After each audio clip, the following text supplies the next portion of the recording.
చివరికి ఆ చేత బస్ స్టాండ్ లో టీలు అమ్మిస్తావరా అంట్ల వెధవా. గుండు గీకిన గండు బిల్లి మొహంలో మొహం చూడు.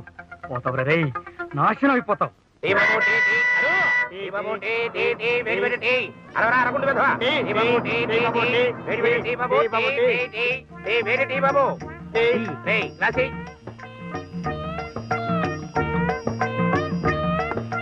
ఏండి టీ సార్, ఏండి టీ టీ టీ కావాలండి, ఎవరికండి టీ తీయండి.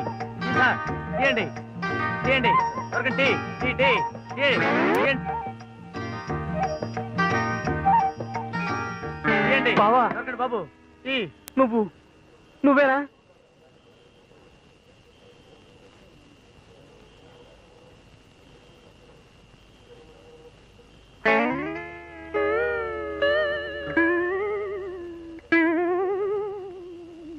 पैसे देवो जी, हमें जाना है।